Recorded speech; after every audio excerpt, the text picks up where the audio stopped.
Naam, hii ni sehemu ya 42 ya mwendelezo wa simulizi yetu nzuri kabisa ya Hamza. Kumbuka na kusimulia ni mimi Lucas Lumbas. Tafadhali sana wewe mwanafamilia wa Lumbas Simulizi, like and comment ili niweze kufahamu uwepo wako na nijue unaenjoy kwa namna gani hii simulizi ya Hamza. Lakini wewe mtu mpya ama mwanafamilia mpya, kama bado hujasubscribe, tafadhali na kuomba usubscribe ili uweze kujoin katika familia ya Lumbas Simulizi. Nitafurahi sana kuona subscription yako ili mambo yaweze kwenda fresh kabisa. Tulipoishia sehemu ya 41 na hii ni sehemu ya 42, ni pale ambapo Elias pamoja na Dastan wamekutana. Kumbuka Elias ni mheshimiwa mstaafu, okay? Kwa hiyo kuna mambo ambayo wameyapanga, okay? Yes. Kwa hiyo walikuwa wanazungumzia kuhusiana na madam wa taifa, na Elias akasema kwamba kanali na uhakika 100% hawa watu watatu hapa nchini kuwa kuna mpango ambao wanauandaa. Mzee Kijazi, Mzee Azim na Mgweno. Njia ya kujua kuhusu mpango wao ni kupitia huyu madam wa taifa. Kwa hiyo ndivyo alivyoongea Elias, na kanali jasho lianza kumvaa pale pale baada ya kuona ni kazi ngumu sana anayokwenda kufanya. Madam hakuwa ni mtu wa kawaida sana. Kama angekuwa ni wa kawaida asingepewa cheo cha madam wa taifa. Lakini swali libuka katika kichwa chake. Madam alikuwa akimwamini kwa muda mrefu sana na kumwambia mambo yote. Imekuwaje akamficha swala la Mgweno mpaka analisikia kwa mheshimiwa Elias? Na Dastan amefahamiana vipi na madam wa taifa? Okay? Yes. Kumbuka pia mheshimiwa Elias alisema ya kwamba najua kwa muda mrefu amekuamini na kukupa kazi ya kumtafuta mwanae. Kama nipo sahihi, lazima Mgweno ametoa taarifa inayomfanya akatoa ushirikiano. Kwa hiyo tunaelewa kwamba Dastan na madam wa taifa wanafahamiana, na Dastan ana kibarua cha kumtafuta mtoto wa madam. Sasa huyo mtoto ni nani? Kumbuka msikilizaji, pia Hamza pamoja na Julia kuna mambo yao ambayo tayari wameshafanya huko kisiwani, na tunaona tayari nazi limeshapasuliwa. Na baada ya nazi kupasuliwa, Julia alimwambia Hamza kwamba kuna jambo nataka tuongee, tukubaliane. Jambo gani hilo? Tunasonga mbele. Hii ni sehemu ya 42 msikilizaji. Sasa baada ya Julia kusema ya kwamba kuna jambo nataka tuongee, akasema ya kwamba nataka tuongee kwa namna gani inaweza kuwa kiongozi mkuu wa familia Wanyika.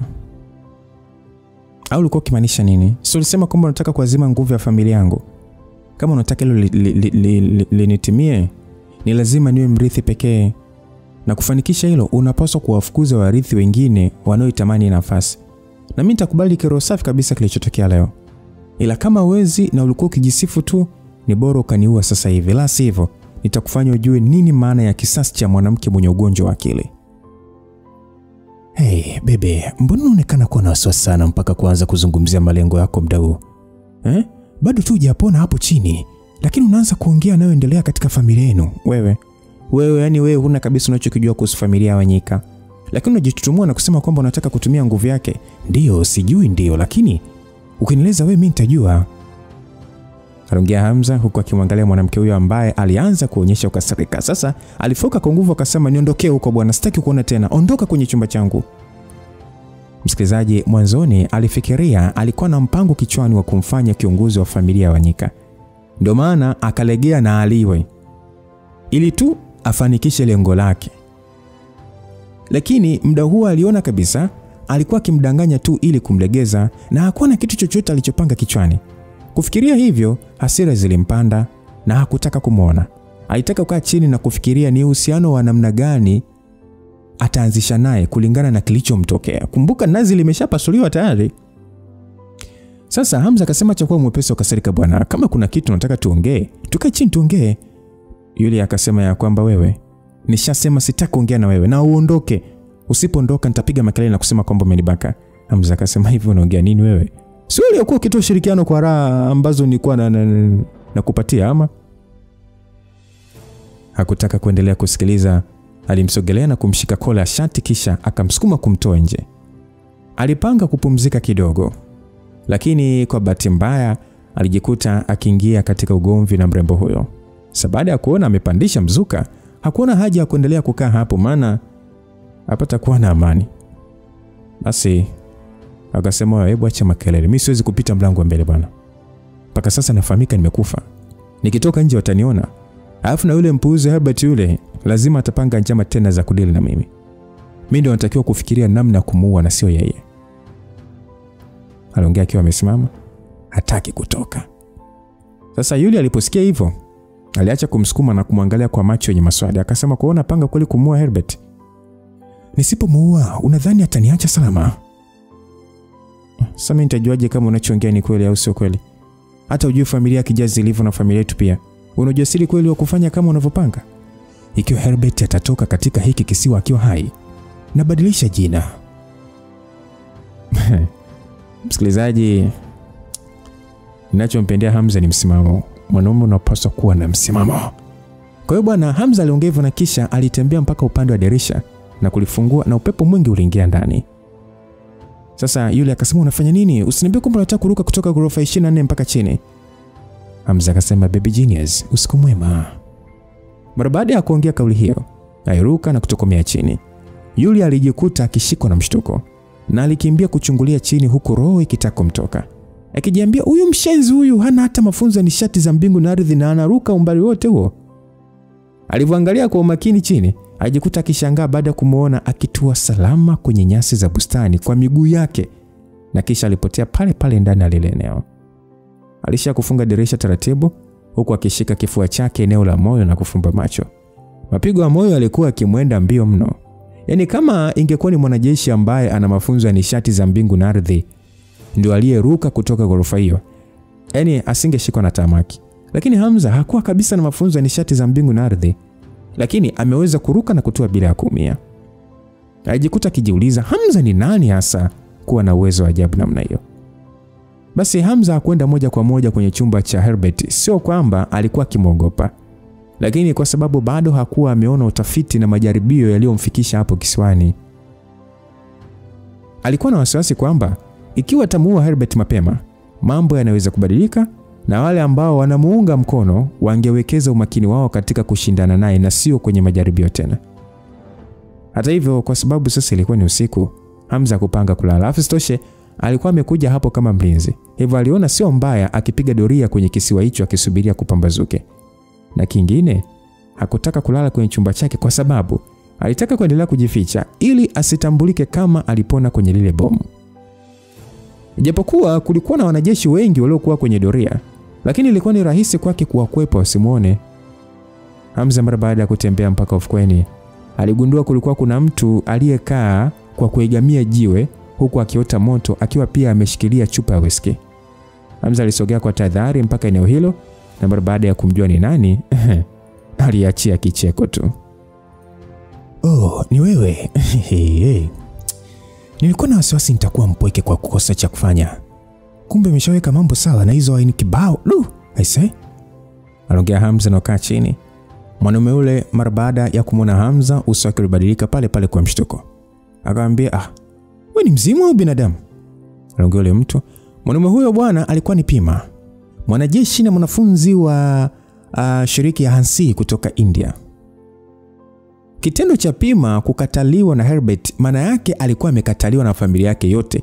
Kumbuka Herbert alisema kwamba hahitaji tena bodyguard na akamtimua Pima kwamba hahitaji tena, yani hahitaji tena kumuona.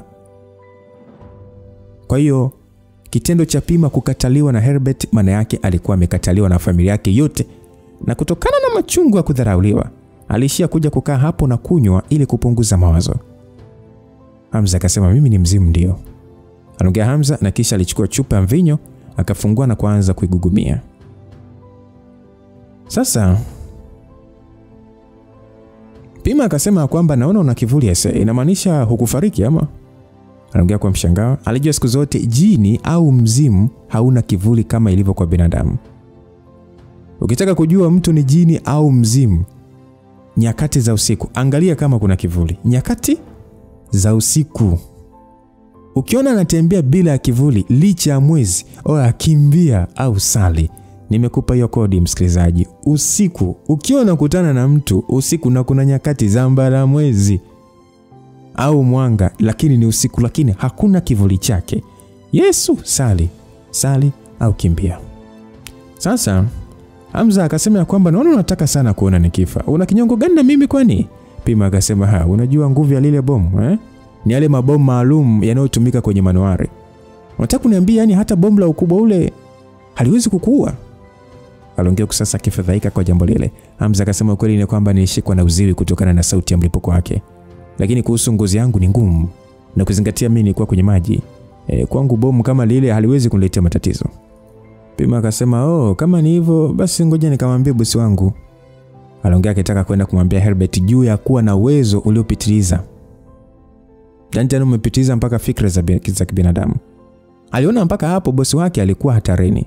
Hata hivyo baada ya kupiga hatua alijikuta akisimama huku uso wake ukijikunja na kuhisi maumivu kwenye moyo wake. Hamza wala hakuwa na wasiwasi kwa bwana huyo kuondoka na aligeuka kumwangalia baada ya kuona amesimama. Hamza akasema mbona umesimama au umegairi? Unaweza kwenda tu, mimi siwezi kukufanya chochote. Aliongea na bwana huyo alijikuta kivivu sana akigeuka na kukaa chini. Akasema hata kama nikienda kumwambia upo hai hawezi kuniamini yule. Siku zote anapenda sana kuamini kila anachoona kwa macho yake na sio vinginevyo. Hamza akasema kuna msemo unasema ya kwamba ndege mzuri huchagua mti mzuri kutengeneza kiota. Imekuwaje ukawa chini ya mtu kama Herbert kama bosi wako? Unaonaje ukiwa chini yangu? Mimi naweza pia nikakuunganisha na ukawa mlinzi katika kampuni ya mke wangu. Aliongea Hamza na kumfanya Pima kuinua uso wake na kumwangalia Hamza. Sasa Pima akasema moja ya sababu kubwa sisi wa Tanzania kuweza kwenda kujifunza mapigano nchini India chini ya shirika ya Hansi ni kutokana na ushirikiano mkubwa wa familia Mzee Azim na Kijazi. Nadhani unajua ni kwa namna gani shirika za India zilivyo na ubaguzi kuruhusu watu wa nje ya taifa lao kujifunza mbinu zao. Kuna wanajeshi wengi sana ambao wamejifunza chini ya Hansi. Na yote hayo yamewezekana kutokana na familia Mzee Azim ambaye ni mkwe wa familia ya Kijazi. Mpaka sasa ndio wafadhili wakubwa. Mimi nilikuwa na miaka 19 tokea nipewe kazi ya kumlinda boss Herbert. Na imepita miaka 7 mpaka sasa. Hamza akasema alipanga kukuua kwa lile bomu na wewe pia ulitakiwa kufa, lakini bado unataka kuwa mtumwa wake kweli? Pima akasema huna haja kuniambia maana najua, ila napanga kuendelea kuwa mtiifu chini yake. Hata kama akiniua sitakuwa na majuto. Hamza akasema hebu acha kuwa serious namna hiyo. Wasikia acha ujinga. Mimi nilikuwa nikijaribu kuulizia uwezekano wa wewe kuwa chini yangu basi. Pima akasema mimi niseme tu bwana una uwezo wa ajabu sana kwa mtu ambaye huna hata ishara yoyote ya mafunzo ya nishati za mbingu na ardhi. Nikijaribu kufikiria kuhusu hili naona ndio maana wakuu wamekuleta kuwa mlinzi wa bosi yule. Pima aliongea hivyo, lakini Hamza hakuwa na hamu ya kuendelea na aina hiyo ya mazungumzo. Na alisimama pale pale. Hamza akasema nishaanza kuboreka kunywa bila kuwa na cha kutafuna bwana. Hebu ngoja nikatafute samaki kadhaa tuje tuwachome. Aliongea hivyo Hamza. Asa Pima alishia kumwangalia Hamza bila kuongea neno. Hata yeye hakuwa amepata chakula cha usiku bado. Baada ya Hamza kutoa pendekezo hilo ni kama njaa ilishtuka sasa. Sasa Pima akasema unaenda kuwapatia wapi au unataka kuchukua hotelini? Aliongea akiwa nini kama hajaelewa Hamza alichokuwa akimaanisha. Hamza akasema baharini hatukosi yani kamba wadogo. Kwa hiyo hakuna haja ya kwenda hotelini kuchukua bwana. Tukaangalia baharini huko. Hatuwezi tukakosa kamba wadogo. Pima akasema wewe usiniambie unataka kuingia baharini kwenda kuvua Huwezi kupata kamba huko karibu na ufukweni bwana. Paka kwenye kina kirefu kidogo. Na lazima pia uwe na vifaa ambavyo hatuwezi pata muda huu. Ongea Pima akiwa katika hali ya mshangao. Hamza hakutaka kupoteza muda kuongea naye na pale pale alivua nguo zake zote na kubakiwa na boxer tu na kisha alianza kukimbia kuelekea baharini na mara baada ya kufika kwenye kina kirefu alipiga mbizi na kupotea. Pima alishindwa kuelewa Hamza anataka kufanya nini na alijikuta akikimbia upande wa majini bila kujali alikuwa amevaa suruali akitaka kujua Hamza anafanya nini. Hasa ndani ya dakika kama 2.5 hivi Hamza alibukia akiwa ameshika samaki ambao hata hawakueleweka ni aina gani ya samaki na kumrushia Pima. Akasema kwa mboya kaanze nao ngoja nikakamate wengine. Aliongea na kisha pale pale alipiga mbizi bila kujali mshangao aliokuwa nao Pima. Alitumia dakika 10 na alifanikiwa kukamata kamba wadogo. Baada ya zoezi hilo aliamua kurudi ufukweni. Sasa Pima akasema kwamba huku hata na vifaa lakini umeweza kupiga mbizi kwa muda mrefu kiasi hiki kweli? Hamza akasema kina ni kifupi sana. Vifaa vya nini sasa? Mimi nao uwezo kupiga mbizi mpaka zaidi ya mita 100 chini ya bahari bila hata shida yote. Hapo nimeenda yani mita 10 tu. Pima akasema mita 100 bila kifaa? Wewe ni nani hasa? Alishangaa kwa sababu alikuwa akijua binadamu wanaopiga mbizi mara nyingi wanaishia mita 300 hivi kwenda chini, tena wakiwa na mitungi ya gesi pamoja na vifaa maalum vya kujilinda. Lakini Hamza amesema anao uwezo wa kwenda mita zaidi ya 100 bila kifaa. Hata hizo 10 alizoenda na kukamata samaki haikuwa kawaida kabisa. Maana yake ni kwamba spidi yake ya kuogelea ilikuwa ni kubwa mno kuzidi samaki, ikionyesha haathiriwi kabisa na pressure ya maji. Basi Pima akasema nilikuchukulia poa sana, ila sidhani hata kama wewe ni binadamu. Hamza akasema hebu acha porojo bwana, kaa chini tule samaki bwana. Unaonekana yani kuna mambo mengi sana kuhusu dunia huyajui. Maana naona hili linakushangaza sana. Basi Pima alijikuta akinywea. Hata ile hali ya kujiamini mbele ya Hamza ilimpotea, na alishia kukaa huku akiwa na hali ya haya usoni. Baada ya kwanza kula, stori zao zilichukua nafasi yake. Walianza kuongea vitu vingi sana ambavyo vilikuwa nje ya mada ya yale yaliyojiri mchana wa siku hiyo. Sasa Hamza alionekana kuridhika sana wakati wa kutafuna samaki na kushushia na mvinyo. Ilionekana ni dhahiri kwamba alikuwa na uwezo wa kuishi katika kila aina ya mazingira. Hamza akasema kama bosi wako ameukataa, unapanga kurudi jeshini ama India? Najua unaweza kuwa mwanajeshi, lakini pia unaweza kuishi chini ya shiriki uliojifunza na kupata uraia kabisa. Pima akasema mimi napanga kurudi mafunzoni kwa muda, maana bado uwezo wangu sio mkubwa sana. Hamza akasema haina haja ya kuharakisha kurudi mafunzoni bwana. Unaonaje ukikaa kwanza da kwa muda kupumzika? Tuweza kukutana mara kwa mara na kula bata. Pima akasema Mr. Mzee, nashukuru kwa mwaliko, lakini Hamza akasema huna haja ya kuwa na wasiwasi kijana. Mimi sijakualika kwa ajili ya kuwa chini yangu. Najua kulingana na sheria huwezi kubadilisha shiriki. Mimi nimekuona tu kama mtu mzuri, si mnafiki. Ndio maana nimeona tunaweza kuendana vizuri tu tukiwa marafiki. Kama unaona ni ombi kubwa sana kwako, potezea. Hamza licha kuona bwana huyo sio mtu mbaya sana, lakini vile vile mpango wake ulikuwa ni kutaka kupata taarifa za kutosha kuhusu Azim na washirika wake. Lakini vile vile anaweza kujua nini kinaendelea chini ya Hansi. Kwa hisia zake aliamini familia hiyo kupeleka Watanzania kwenda kujifunza mapigano sio bure. Lazima kuna mpango anapanga. Basi Pima akasema kama kweli unanialika, basi nitakuja kutembelea. Aliongea hivyo na Hamza alitoa tabasamu na kumpa ishara ya kugonga cheers, huku akiendelea kupata mvinyo. Lakini dakika hiyo hiyo wote walijikuta wakishtuka mara baada ya kusikia mlipuko mkubwa wa bomu bwana. Hamza alijikuta akigeuza kichwa chake na aliweza kuona mlipuko huo umetokea uelekeo wa hoteli. Aliweza kusikia mfululizo wa milipuko ikigonga katika hoteli na kusababisha moto mkubwa na moshi kujengo likianza kulia king'ora. Sasa Pima naye hakuishia kuangalia tu, bali alitoa macho akiwa haamini kila anachoona. Sasa Hamza hakuwa na muda wa kuongea neno tena.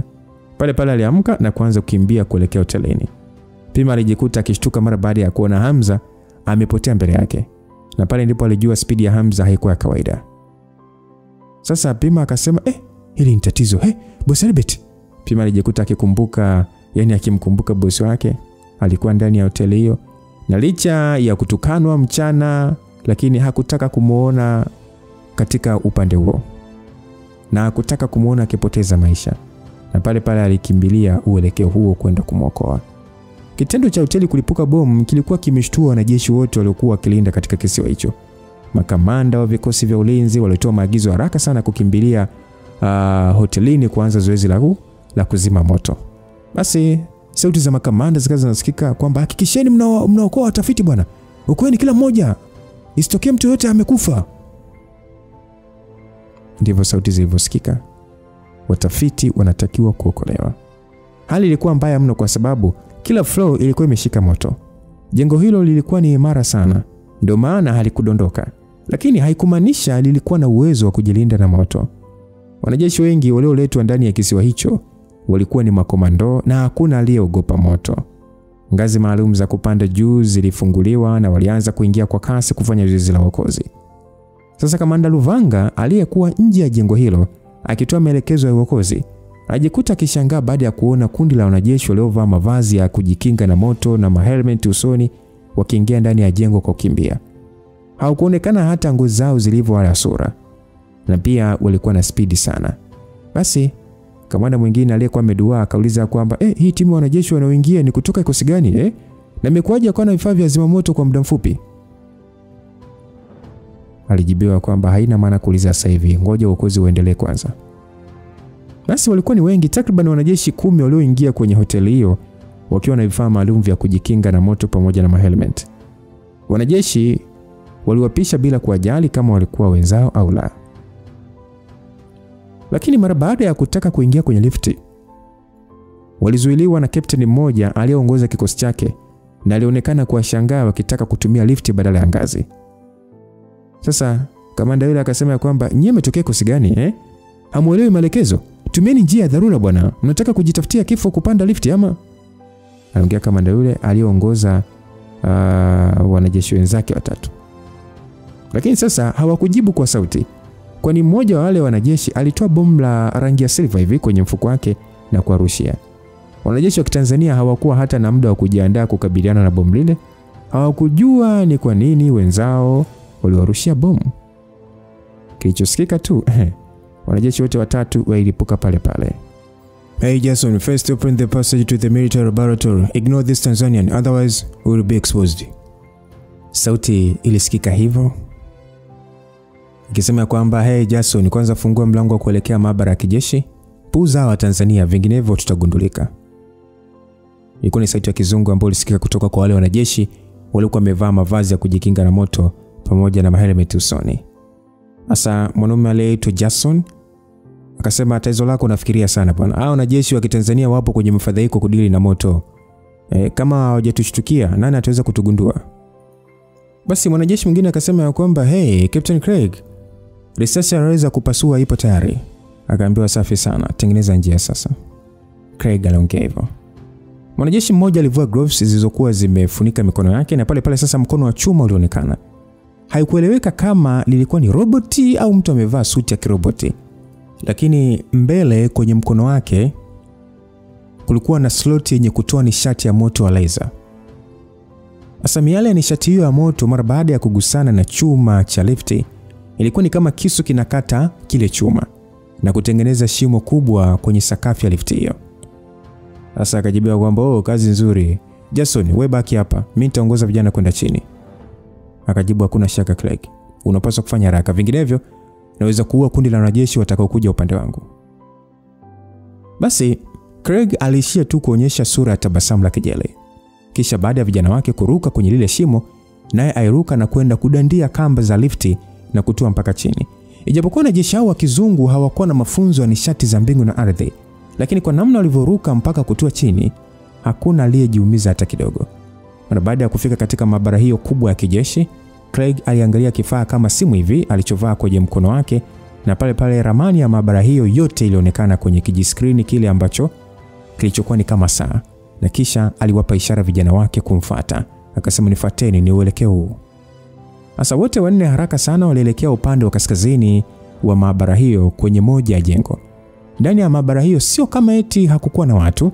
Afande Makwela alikuwa ndiye amepewa jukumu zima la ulinzi ndani ya maabara. Na mara baada ya kupewa taarifa kwamba kuna uwezekano wa kambi hiyo kuvamiwa na adui, haraka sana aliwahimiza wenzake kuhifadhi taarifa zote za kisayansi. Akaamrisha kwamba haraka sana hifadhini taarifa zote muhimu. Aliamrisha kusasa akipiga makofi kuhamasisha, akienda mbele na kurudi nyuma, akihimiza wanasayansi hao na watu wa masuala ya IT kuhakikisha kabla ya adui haijafika wawe wamehifadhi data na kisha kufuta kila kitu kabla kuchukuliwa na adui. Lakini sasa wakati sasa akihimiza watu wake kufanya kazi hiyo, hatimaye wanajeshi wanne waliovaa mavazi ya kujikinga na moto pamoja na risasi walikuwa wakiingia ndani ya maabara hiyo. Na makomando waliokuwa wakilinda mlango wa kuingilia ndani ya maabara waliuliwa mara moja na bunduki za mionzi. Sasa sauti ya Craig tena kwa kuamrisha alisema, all of you let go of your work, hands up, face the wall. Captain Craig aliongea hivyo akimaanisha kwamba wote acheni mnachokifanya, mikono juu na angalieni ukuta.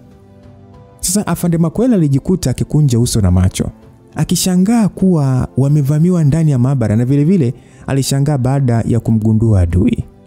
Sasa afande Makwela aliuliza kwamba wanajeshi wa Kimarekani mnafanya nini kwenye ardhi yetu? Aliongea hivyo akimfanya Craig kumwangalia eneo la bega lake kujua cheo chake. Akasema kwamba inaonekana wewe ndio kiongozi hapa. Waambie wanajeshi wako wanyoshe mikono juu na kuangalia ukuta. Hatupo hapa kuua mtu, tutachukua tunachotaka na kisha tuondoka. Afande Makwela akasema, mmeingia katika eneo la nchi yetu alafu mnatuamrisha, mnataka kuanzisha vita? Craig akasema, wajinga nyewe wa Tanzania. Mlionywa mara ya kwanza, acheni ushirikiano wenu na Urusi, mkakaidi. Tukawaonya acheni kutengeneza silaha za maangamizi, mkaendelea kufanya hivyo. Hivi mnadhani hatujui kinachoendelea hapa ndani? Silaha mnazotengeneza ni tishio kwa usalama wa dunia na ni jukumu letu kuwazuia. Basi aliongea hivyo Captain Craig, na pale pale alitoa mkono wake wa robot. Mwili wake ulikuwa ni kama wa simba. Alisogea kwa spidi na kwenda kumvaa Afande Makwela, akishika shingo yake. Akasema, speak. Where is the experimental device? Captain Craig baada ya kuongea hivyo alimaanisha ya kwamba ongea, kifaa cha majaribio kiko wapi? Aliamrisha akimwambia aonyeshe kifaa cha majaribio.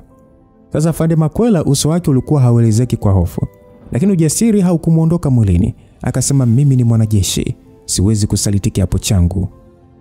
Acha kuniogopesha. Craig akasema, unadhani usipoongea tutaweza kukipata? Aliongea na kisha aligeuza macho yake upande wa kulia na kisha alitoa tabasamu hafifu.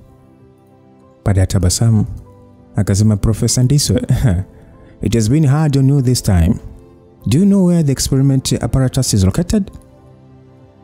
Aliongea hivyo akasema, umepata shida sana, unajua kifaa cha majaribio kilipo? Aliongea kiasi sasa kumpa pole Professor Ndiswe kwa suruba iliyompata njiani kabla ya kufika hapo na kumuuliza kama anajua kilipo kifaa cha majaribio. Afande Makwela akauliza kwamba, Professor Ndiswe, kumbe ulikuwa ni shushushu wao? Aliongea akiwa haamini. Muda ule ndio sasa anajua kwa nini wale magaidi hawakumuua zaidi ya kumuumiza mkono pekee, licha wanajeshi waliokuwa wakimlinda kufa wote. Kumbe walimwacha hai makusudi tu. Zilikuwa ni hila za kuonyesha kwamba alikuwa akiwindwa, ila kumbe ni kini macho. Akasema ya kwamba, Tanzania, asanteni kwa ujinga wenu bwana. Ijapokuwa bado sijaelewa vizuri kuhusu kifaa na majaribio yake, lakini nimepata taarifa zote muhimu. Craig akasema, vizuri sana Ndiswe. Generali, kawasalimia kuzimu. Aliongea Craig, na pale pale ule mkono wake wa robot ulifyatua visu na kumchoma Afande Makwela shingoni, na ikawa ndio mwisho wake. Sasa kundi hilo la wanasayansi wa kijeshi likasema, General! Walishia kupiga makelele wasiamini Afande Makwela amekufa namna hiyo. Professor Ndiswe akasema ya kwamba, there's not much time left. I'll now bring you all to that laboratory and the AX is also there. Aliongea Professor Ndiswe akimaanisha kwamba muda utoshi na ataongoza kwenda katika maabara ambapo pia kifaa cha AX kimehifadhiwa. Sasa Afande Craig alishangaa sana akasema, what? Yaani AX pia iko hapa? Alishangaa kusikia AX pia ipo hapo, kitu ambacho hawajategemea kukikuta hapo ndani wala kukijua. Akajibiwa, ndio Captain, lakini ulinzi wake ni mkubwa mno, tunapaswa kuharakisha, la sivyo hatuwezi kufanikisha ndani ya muda. Akasema kwamba, alafu Captain, huyu binti Yulia ni genius sana, tunapaswa kuondoka naye au hata kumuua, la sivyo hata kama tuweze kuipata AX hatuwezi kuizuia Tanzania kuendeleza majaribio. Anaendelea kuongea Professor Ndiswe. Akajibu, sio na wasiwasi juu ya hilo, Kanarbedi yupo kwenye kazi hiyo, kwa iongoza njia. Aliongea hivyo na kisha aligeuka na kuwapa ishara vijana wawili.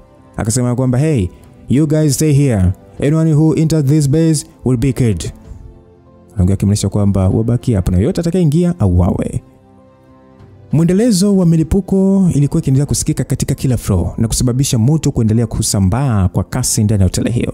Ndani ya chumba cha Yulia, mwanamke huyu alikuwa akiwaza juu ya siku ya kesho katika majaribio ya kwanza, lakini baada ya mlipuko wa ghafla na jengo hilo la hoteli kushika moto, alijikuta kipaniki na kutaka kukimbia.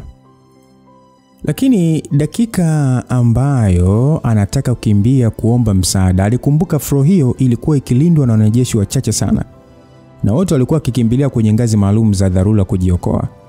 Dakika hiyo sauti ya Yulia kuitwa ilisikika. Alikuwa ni Betha, bodyguard wake. Yulia akauliza kwamba, Betha, milipuko imesababishwa na nini? Betha akajibu, acha kwanza kuuliza juu ya milipuko bwana, usalama wako ndio kipaumbele kwa sasa. Aliongea, lakini muonekano wa Yulia ulibadilika. Akasema, haiwezekani kuwa kirahisi hivi bwana, lazima kutoka tu kuna mpelelezi aliyezamia katika hiki kisiwa mapema, vinginevyo isingekuwa rahisi kutega mabomu ndani ya hoteli. Betha akasema, wewe ishatokea tayari na tuna tunachoweza kufanya hapa, muhimu ni kujiokoa kwanza. Yulia alikuwa katika hali ya wasiwasi mkubwa. Alitamani kukimbia kwenda kwenye kambi ya maabara kuona kinachoendelea, lakini alijua asingeweza kufanya hivyo. Akasema, okay, nichukue tutoke hapa kwanza ndio nitajua cha kufanya. Alisema hivyo akianza kupiga hatua kuelekea upande wa lifti. Akaambia mkurugenzi, hatuwezi kutumia lift SA. Kama uwezo wangu usipotosha, nitakuchukua tu kukushusha kupitia njia ya dharura. Akasema sawa, ongeza njia. Basi Betha hakutaka kupoteza muda na alitembea kuelekea njia ya dharura. Kutokana sasa na urefu wa jengo na upepo kutoka baharini, moto ulisambaa kwa kasi sana. Ijapokuwa baadhi ya mifumo ya hoteli hiyo haikuwa imeharibika, lakini haikuwa na maana kutumika katika muda huo. Wawili hao hawakutembea umbali mrefu baada ya kuona bahari ya moto mbele yao ikiwazuia kupita upande wa pili, na kama wangetaka kufika katika njia ya dharura ya kujiokolea kwenda nje, iliwaruhusu kupita kwenye moto huo. Sasa Beth akasema kwamba Captain, una bahati mafunzo yangu nimeyapata katika shirika la Whole Fire, la sivyo tungekwama hapa. Aliongea Beth huku akicheka, na pale pale mwili wake ulianza kujitutumua na nishati za mbingu na ardhi zilianza kujikusanya katika mwili wake. Huku kwenye mkono wake uliibuka moto wa rangi nyeupe ambao ulianza kuzungusha kwa kutengeneza mzingo, na kisha pale pale aliusukumizia kwenye lile dimbwi la moto, na ajabu ni kwamba ule moto wa kawaida ulisogea pembeni na kutengeneza njia katikati. Pale pale alimshika mkono Yulia aliyeonekana kuwa na mshangao. Akauliza kwamba mbinu mafunzo nishati ya Whole Fire inaweza kukinga moto wa kawaida? Akajibua kikanuni, moto mweupe una nguvu zaidi kuliko moto wa njano. Huu moto ni wa kawaida na katika mpangilio wa miale ya moto ndio wa mwisho. Unadhani kwa nini kitengo cha Malibu wanalipa hela nyingi sana kutupeleka makomando kujifunza mbinu hii? Ni kwa sababu ya kudili na hali kama hizi. Baada Betha kuongeva, Yulia akasema, hebu acha maelezo mengi bwana, tuondoke bwana, joto kali. Alisema Yulia, lakini ila namalizia kuongea pale pale alisikia sauti ya mtu ikiita kutoka mbele yao. Pale pale waliweza kumuona mwanaume aliyevalia kombati za kijeshi. Bwana huyo alikuwa mweusi, lakini kombati zake hazikuwa za jeshi la Kitanzania. Ajabu zaidi ni kwamba mwanajeshi yule jicho lake la kushoto halikuwa la kibinadamu. Lilikuwa ni jicho la kielektroniki na lilikuwa na mstari wa mwanga katikati uliokuwa ukizunguka. Sasa kwa Kiingereza kabisa akasema, reporting to Colonel Bed, we have confirmed the target. Would you like to take action? Aliongea kwa Kiingereza akitoa ripoti kwamba shabaha imeonekana, na je achukue hatua? Akajibiwa achukua hatua, akaambiwa yes. Mara baada ya kuruhusiwa, pale pale bwana yule alimsogelea Yulia kwa spidi bila kuogopa ule moto, na hata ulipomunguza hakuathirika kabisa. Afande Betha akasema, ayayayayaya, huyu ni shetani. Alihemka Afande Betha pale pale mara baada ya kumwona ule jamaa akitembea kwenye moto bila shida yoyote, na pale pale alimrushia ule moto wa kitakatifu uliokuwa kwenye mikono yake. Sasa sauti ya mlipuko ndio iliweza kusikika. Ule moto wa Betha ulivotua katika kifua cha ule mwanajeshi bwana. Yule bwana mweusi aliunguruma huku akikinga mashambulizi ya ule moto na mkono wake wa kulia. Lakini nguo zake zote ziliunguzwa, na pale pale mwili wake ulionekana ni kama ukiwa sio wa kawaida. Ilikuwa ni kama ngozi yake imeshonewa na chuma tupu kwa ustadi wa hali ya juu mno. Yulia mara baada ya kuona sasa mwanajeshi yule na kile chuma mwilini, macho alimtoka kwa sasa hali ya hofu ikimvaa. Sasa Yulia akasema kwamba Betha, huyu ni mwanajeshi wa Zero Data huyo. Wamewaleta diawa. Betha akasema Zero Data Squadron. Hivi kumbe ni kweli wapo? Aliongea Betha macho yakimtoka. Yulia alikuwa akifahamu sifa za kikosi hicho kutoka chini ya Washington. Kikosi hicho kilikuwa bwana kikiaminika kipo, lakini hakikuwahi kuonekana hadharani. Msikilizaji, miaka kadhaa nyuma jeshi la Kimarekani lilipigwa marufuku na Umoja wa Mataifa kuacha mara moja kutengeneza wanajeshi hao. Lakini ilikuwa ni kauli hewa tu. Afisitoshe umoja huo ulikuwa chini ya mkono wa Marekani. Kwa nje taarifa ilitolewa, ilitolewa kwamba nchi hiyo imeacha kuunda hilo jeshi, lakini ilikuwa ni geresha tu. Zilikuwa ni moja ya silaha za kimaangamizi zilizoandaliwa na nchi hiyo kwa siri, huku kwa raia ikifahamika kama fununu tu. Sasa Yulia akasema kwamba unashangaa ujinga kama ilivyo kwa jeshi letu kuwa daraja A na kuunda silaha za siri, Data Zero pia ni kikosi ambacho kipo na ni cha siri sana. Ni kwa sababu tu mimi sikuwahi kutarajia kwamba wanaweza kufika, wanaweza kama wamefikia maendeleo namna hii. Yulia alikuwa akijua mataifa makubwa duniani kama China na Marekani walikuwa na silaha zao za siri ambazo hazionyeshwi hadharani hata siku na moja, ila tu jichanganye uwachokoze. Hapo ndipo utajua unapigwa aina ya ngumi ambayo yani kama sio kwa ukubwa wa kile ambacho anafanyia utafiti, kikosi kama hicho kisingetumwa, na hata kama wangetumwa wanajeshi wa kawaida kwa ulinzi uliowekwa, wangetumia kiasi kikubwa sana cha rasilimali.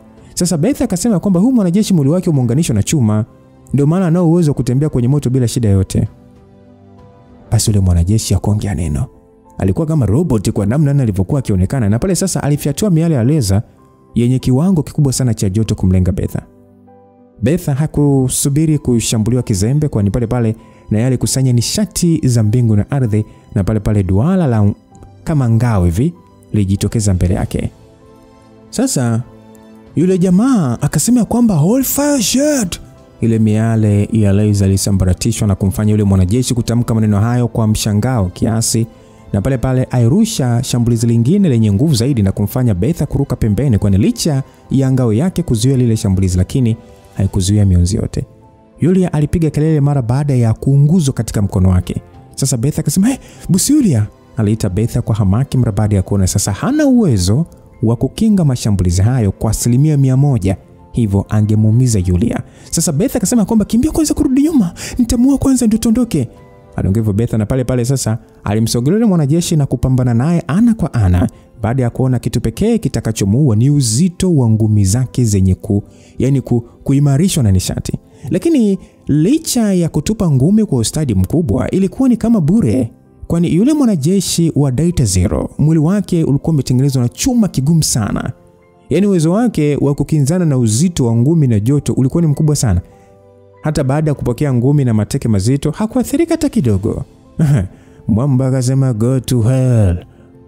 Alikoroma yule mwanajeshi kwa sauti, na pale aliunganisha mikono yake kwa pamoja, na pale katika kwenzi za vidole vyake kilichomoza, kama kulichomoza mionzi fulani hivi tofauti na ile ya mwanzo.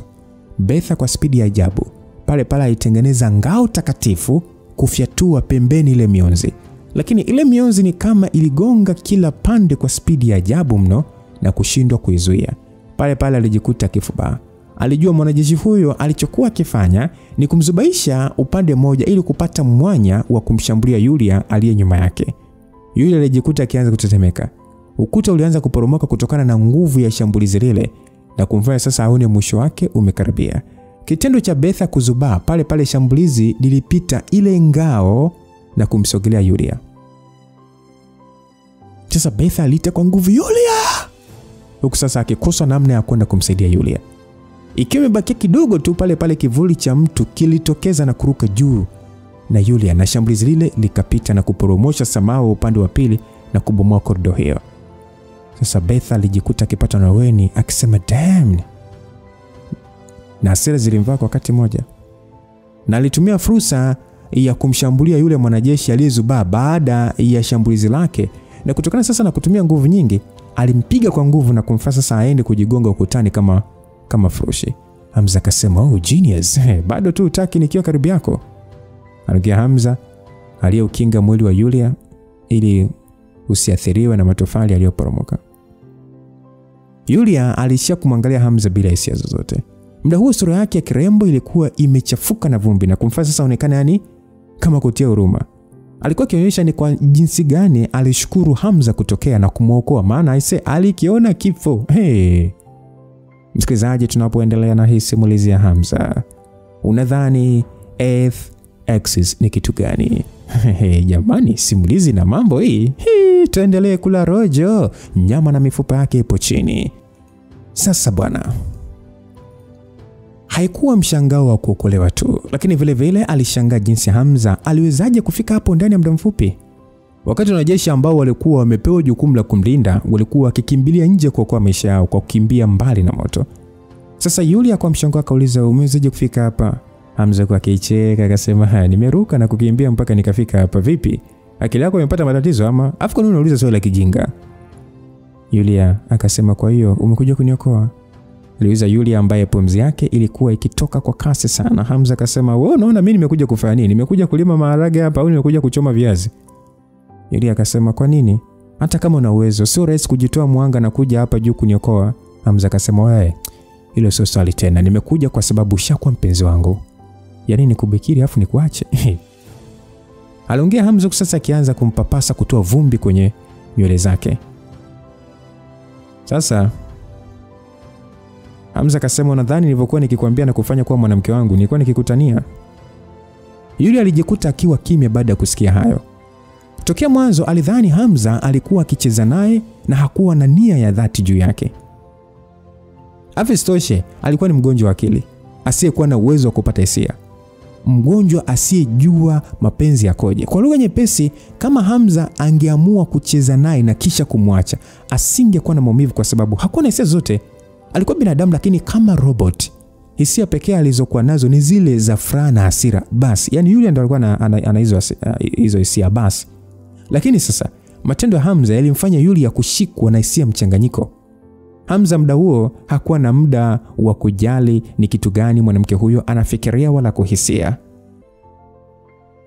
Sasa Beth alikuwa katika hali ya kushangaa baada ya kuona kumbe Hamza na Yulia walikuwa wakifanya tendo alipokuwa anaingia chumbani kwa Yulia na kukuta kumevurugikana.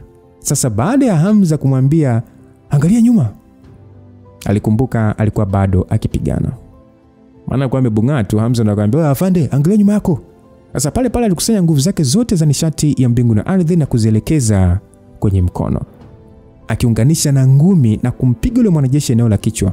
Kabla hajamgusa Betha na visu vyake, ngumi ile ilikuwa na uzito usio kwa kawaida, yani kama vile amegongwa na chuma. Eneo la kichwa chake lilibonyea, huko sasa jicho lake likitoa cheche za umeme.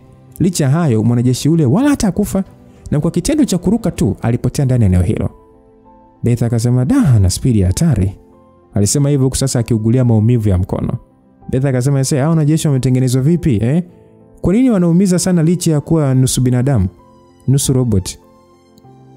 Anaongea Betha na kufanya Hamza sasa kusinyaa macho yake huko sasa akimwangalia Betha. Hamza akasema ya kwamba oya, kwa kiwango ulichopo kupigana na mwanajeshi wa aina ya Delta Zero na kumfanya akimbie na kupa pongezi, unaonekana sio mwepesi. Betha kwa kuamaka akasema unajua nipo kiwango kipi wakati huna hata nishati ya mbingu na ardhi kwenye mwili wako, unaonekana sio wa kawaida na wewe.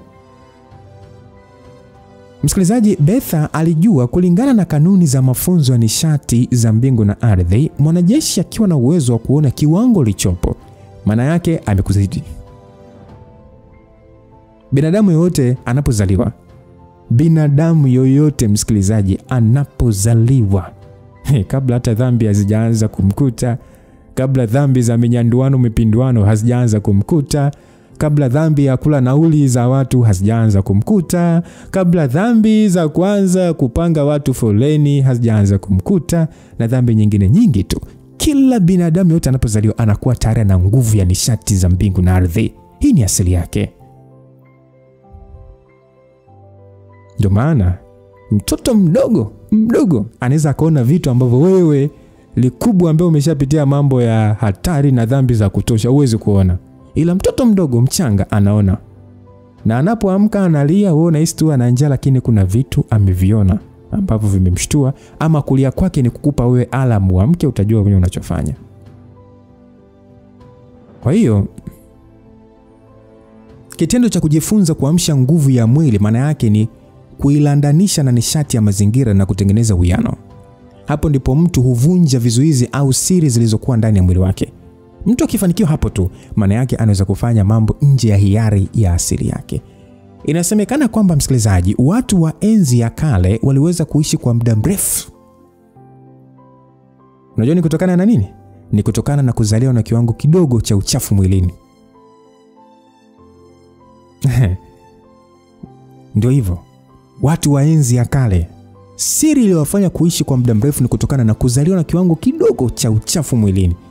Hata wale walioendeleza kujisafisha siku hadi siku kwa kuzisynchronize nishati ya asili ya miili yao na nishati ya mbingu na ardhi, waliweza kuongeza umri wao wa kuishi maradufu kwa kufikia daraja la nafsi au daraja la matengenezo mapya ya mwili au daraja la ukaidi wa mbingu. Haya ni mambo ya kisayansi zaidi. Hata hivyo ni watu wachache sana walioweza kufanikisha jambo hilo, na waliishi licha historia zao kupotea. Kilichofanya siri ya uvunaji wa nishati kupotea mwanzoni ni kutokana na kuibuka kwa mbinu nyingi sana za mafunzo hayo ambazo yalikuwa na uwezeshaji tofauti. Mfano, hata sasa baada ya siri ya mafunzo ya nishati za mbingu na ardhi kurudi upya, watu wanatumia mbinu tofauti. Mfano, Betha alikuwa akitumia mbinu ya Whole Fire, au Leviathan ambaye alitumia mbinu ya kutunisha mwili. Sasa Hamza akasema ya kwamba ninaamini utakuwa wewe ndiye pekee wa umri mdogo kuweza kufikia kiwango hicho katika shirika la Holy Fire. Beth akasema upo sahihi. Ukiachana master wangu, mimi ndiye ninaendelea kufikia kiwango cha juu. Hamza akasema naona bodyguard wako sio mwepesi. Aliongea Hamza na kufanya Yulia kutingisha kichwa. Maana hakutaka maongezi hayo kuendelea ndani ya eneo hilo ambalo limegeuka kama jehanamu kwa joto. Sasa baada ya hapo, Hamza alimbeba juu na kisha alijirusha kwenye kioo cha dirisha la jengo na kutokomea nje. Yulia alijikuta akitoa kilio kutokana na tukio hilo na alishia kumkumbatia Hamza kwa nguvu zake zote wakiwa wanadondoka kutoka hewani kwenda chini. Sasa Beth kwa mshangao akasema, "Oh shit. Anajaribu kufanya nini huyu?" Alifanya hivyo, aliongea hivyo kwa mshangao na hakutaka hata kujua kinachoendelea ama kinachoenda kuwatokea ni nini. Kutokana na moto kumsogelea kwa kasi, pale na yeye alijirusha uelekeo huo. Ijapokuwa mafunzo yake hayakuwa katika level ya juu, lakini hakuogopa pia urefu wa jengo na ardhi. Hamza upande wake, mara baada sasa kuporomoka kwa kasi, ile anakaribia kutua ardhini, spidi yake ilipungua na kutua taratibu na kumweka Yulia chini, na pale walisogelewa na kundi la wanajeshi. Sasa kila kamanda aliongea kwa kupatwa na weni akisema, "Hey madam, imekuwa heri sana upo salama madam. Madam kwema. Msikilizaji, kumbuka Yulia ni hazina ya taifa. Kwa hiyo ilikuwa ni jambo la afadhali kwamba hazina ya taifa ambaye ni Yulia alikuwa hai. Basi upande wa Yulia bado alikuwa kwenye mshtuko wa kudondoka kwenye ghorofa. Mara baada ya akili yake kumrudia na kusikia maneno ya wanajeshi hao, alishia kukunja sura tu. Yulia akauliza kwamba kwa hiyo mnasema hili eneo hata mawasiliano yanashindwa kufanyika? Akajibiwa ndio, kuanzia tukio lianze mawasiliano yalianza kupotea kwanza. Hamza akasema itakuwa wametumia EMP. Jeshi ya Marekani, teknolojia ya electromagnetic pulse ipo juu sana kuliko nchi yote. Lakini hata hivyo inafanya kazi kwa muda tu. Aliongea Hamza. Yulia akasema nadhani walifanya hivi ili kutokuruhusu mawasiliano kutoka nje. Nina uhakika ndani ya maabara kuna kinachoendelea.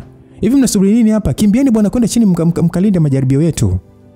Aliongea Yulia, lakini Hamza alizuia akasema, "Subirini, msiende."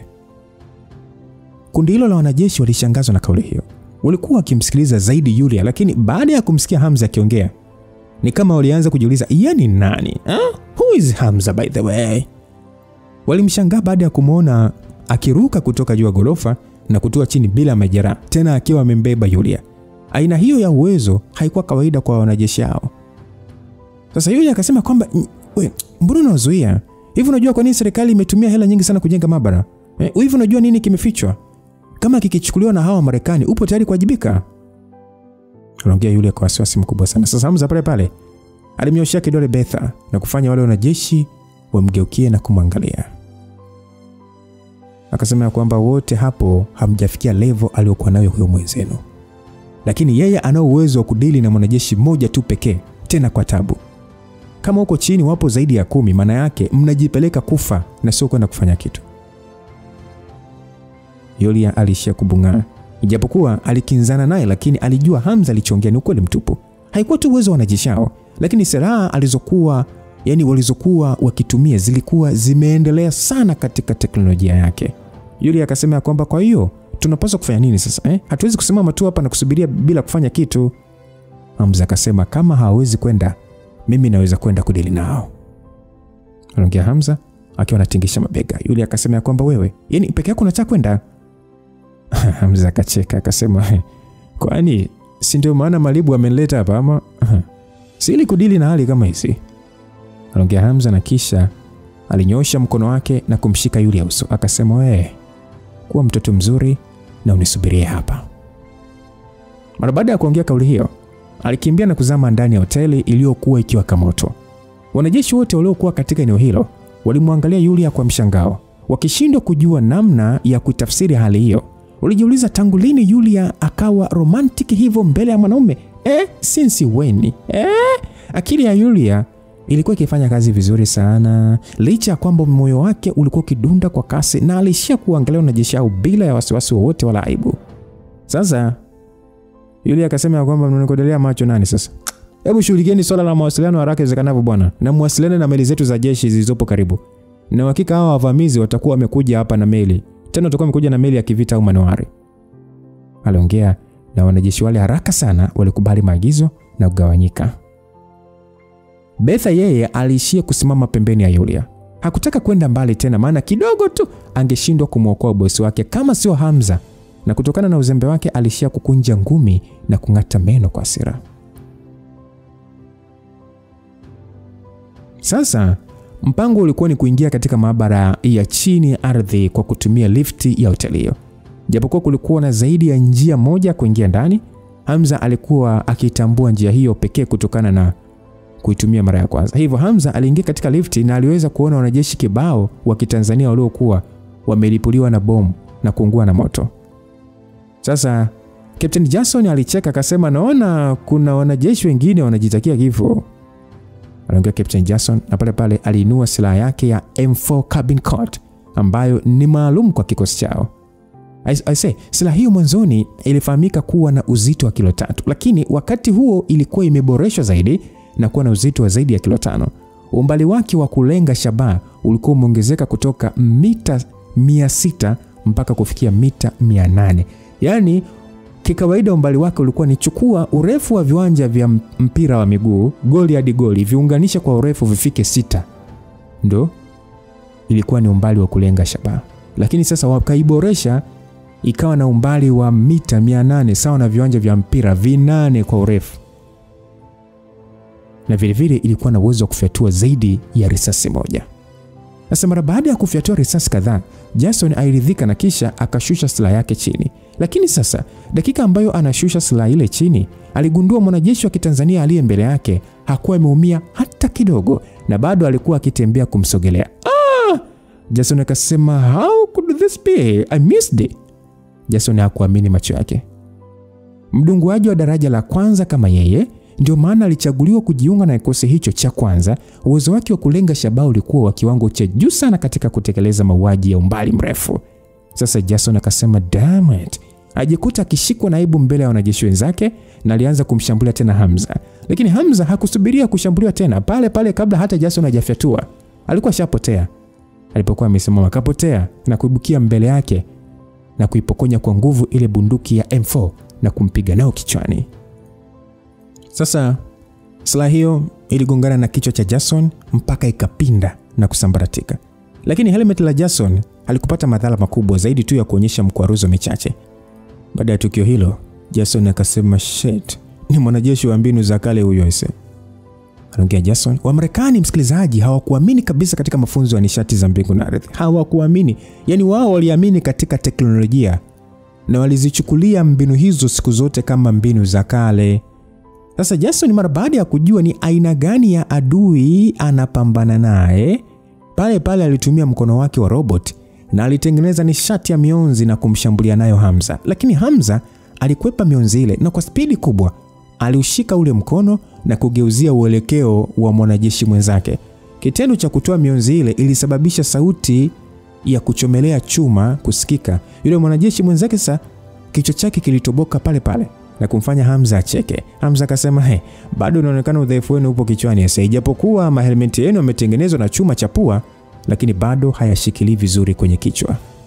Jason akasema, damn ni African boy, go to hell. Aliongea Jason kwa hasira mara baada ya kuona amemshambulia mwanajeshi mwenzake na alitaka kumuua Hamza pale pale. Asa mkono wake mwingine ulichomoa visu kuelekea kichwa cha Hamza. Lakini Hamza alijua ugumu wa chuma cha pua ulivyo. Hata kama alikuwa na mwili mgumu, ni ngumu kupona katika mishale hiyo ya visu. Hivyo, kwa ustadi wa hali ya juu sana, alikwepa visu vile huku sasa akimpiga mtama maridadi sana Jason na kumfanya dondoke chini kwenye lifti. Ase hakuishia hapo tu, alikishika kichwa chake na kukipigisha kwenye sakafu kwa nguvu zake zote alikibamiza. Alikivuruga mpaka Jason akapoteza uhai pale pale. Yaani ni sawa na andazi umelikanyaga. Asa mara baada ya kuona Jason amekufa, mwanajeshi mwingine aliinua mkono wake akitaka kuwasiliana na wengine, lakini Hamza kumpa hiyo nafasi. Alimsogelea kwa spidi na aliushika ule mkono wenye kifaa cha mawasiliano na kisha alitumia uzito wa ngumi yake kumshambulia kichwani mara 3. Sasa kutokana na uzoefu aliopata kwenye kumshambulia Jason, Hamza alilenga lile helmet kwa ufanisi wa hali ya juu na kulibonyeza kwa kutengeneza shimo katikati. Sasa baada ya kumuua na mwanajeshi yule pale pale airuka chini na kuingia kwenye shimo kwenda vyumba vya ardhini. Kama Betha angeona tukio hilo, angeshikwa na mshangao mkubwa. Kwani yeye alitumia nishati ya mbingu na ardhi kushambulia yule mwanajeshi, lakini alishindwa kumletea madhara. Lakini Hamza alitumia staili ile ile, lakini aliweza kuua wanajeshi wote, tena bila hata kutumia nishati za mbingu na ardhi. Zaidi tu kutumia ni nguvu za mwili wake tu.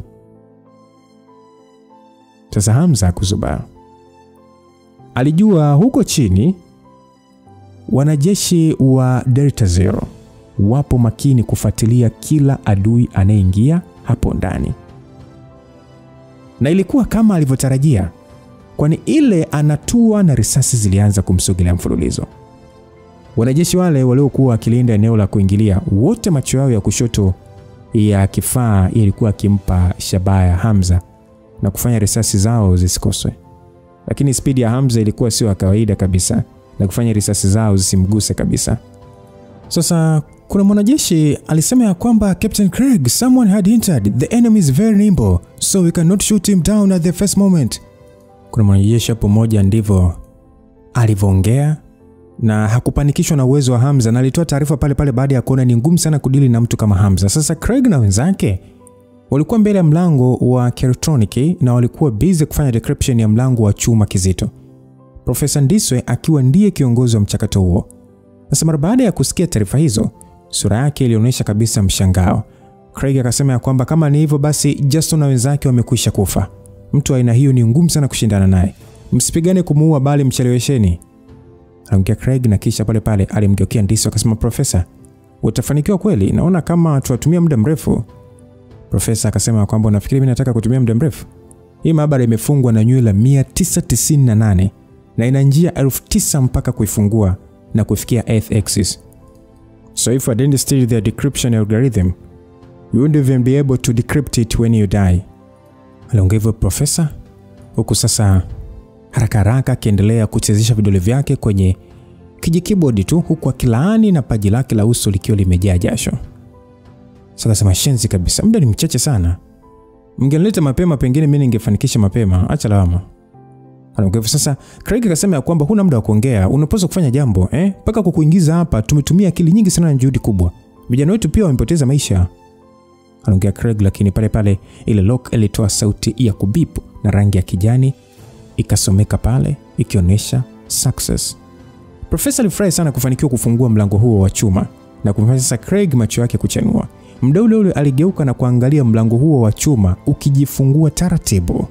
Sasa Craig akasema, if I wasn't worried about activating the destructive device, I could have gone in.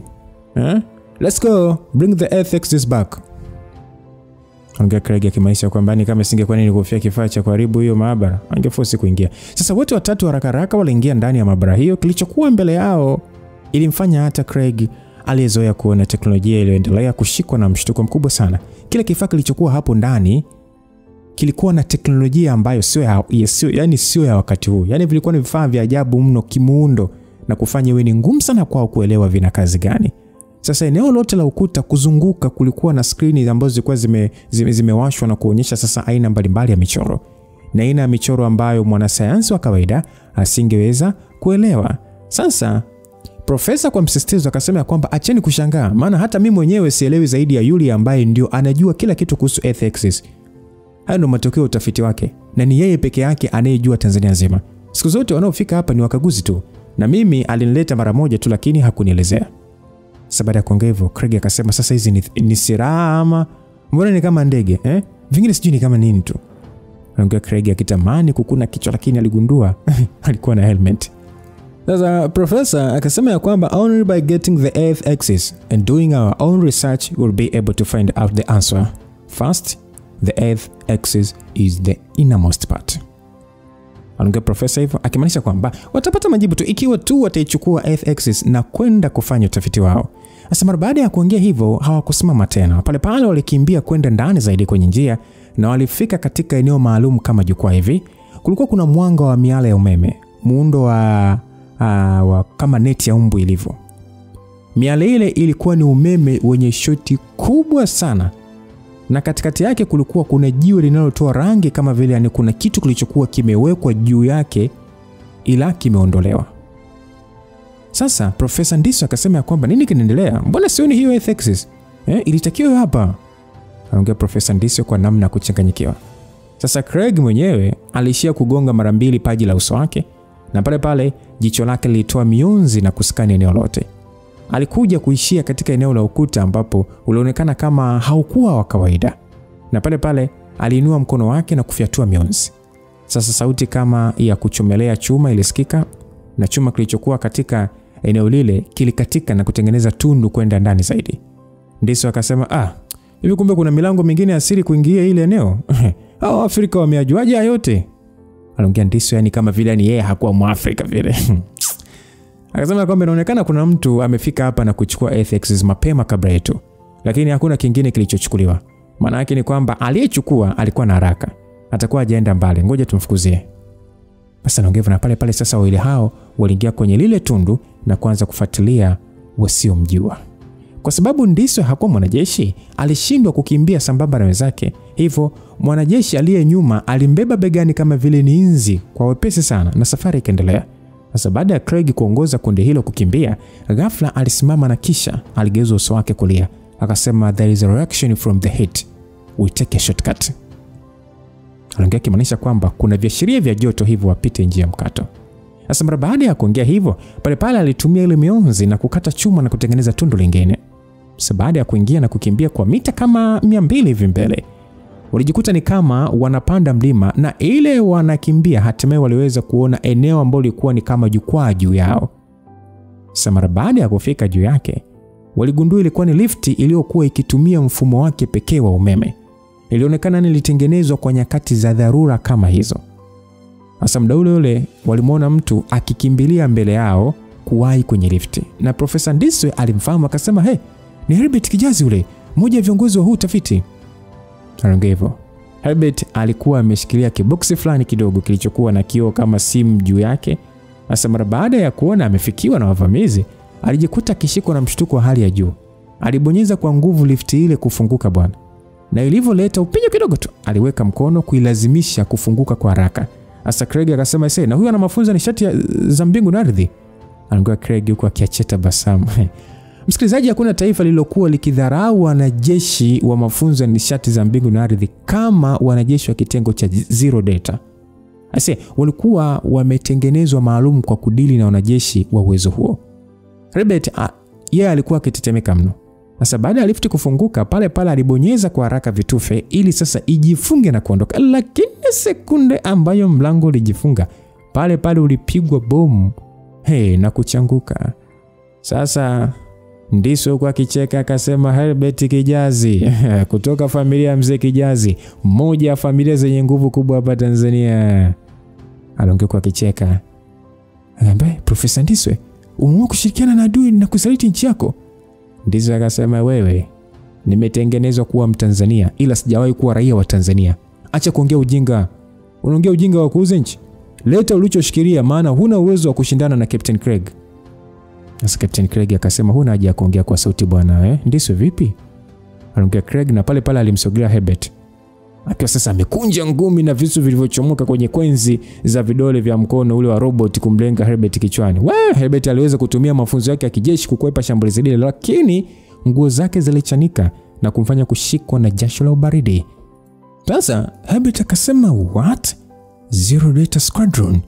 Anaongea Herbert sasa akiwa ni kama amepata akili baada ya kuona chapa katika mavazi ya Craig. Na pale pale akakakamaa mwili akijua kabisa kuwa hakuwa na uwezo wa kushindana na Craig. Sasa Craig akasema, umeshaanza kuwa usumbufu bwana. Kufa. Anaongea Craig hakutaka tena kuendeleza mchezo wa panya na paka, na pale pale aliachia mionzi kummaliza Herbert. Hakuwa mzembe vile vile, kwani aliweza kuikwepa kiustadi sana ile mionzi. Lakini hata hivyo hakuweza kukwepa yote na kuishia kuumia kwenye mbavu, huku sasa akitawaliwa na joto kali sana. Hofu ilizidi kumvaa. Kila hatua aliyokuwa akipiga Craig kumsogelea alikuwa anaogopa sana. Sasa akasema kwamba acha kunishambulia, mimi nipo tayari kukupatia hiki kitu. Naomba uniache hai. Craig akasema sawa, leta hapa. Anaongea Craig akiacha kushambulia. Msikilizaji, hata kama ni mimi Lucas Lumbas, ningefanyaje? Kiufupi, Herbert hakuwa na namna na alishia kuinua kile kiboksi kumsegelezea Craig, huku sasa akitanguliza maneno ya ushawishi kuachwa hai. Akasema mimi ni mtoto wa kwanza na mkubwa katika familia Mzee Kijazi, kati ya familia kubwa hapa nchini. Kwa hiyo nikifanikiwa kuwa kiongozi wa familia baada ya babu yangu, nitakuwa kati ya watu wenye nguvu kubwa ndani ya Tanzania na Afrika Mashariki kwa ujumla. Ikiwa mtaniacha hai leo, na uhakikishia kutakuwa na faida kubwa sana kwenu. Mimi nitawapa kila aina ya ushirikiano. Craig akacheka akasema, yaani wewe una mbinu nzuri sana za maneno. Tunapenda watu aina yako. Anaongea Craig akishirikiana sana na Profesa Ndiso na kuanza kucheka. Sasa Herbert alitota basamu la ushirikiano na kisha sasa kile kiboksi alikiweka kwenye sakafu, kisha akarudi nyuma na kuingia kwenye lifti nyingine ambayo haikuharibika. Sasa akasema ya kwamba exes of earth, we've finally gotten our hands on it. We've accomplished our mission. Anaongea na kisha pale pale alinua macho yake na kumwangalia Herbert. Akasema stupid coward bastard. Leave the elevator here to us. Anaongea akimuita Herbert mjinga na mwanaramu muoga na kumtaka iache lifti, maana ni ya kwao kuikwea. Herbert akasema kwa naomba jamani msiniue. Mimi nimeshawapa kila kitu mimi naweza kuwapa na hela pia. Mimi nazo nyingi sana.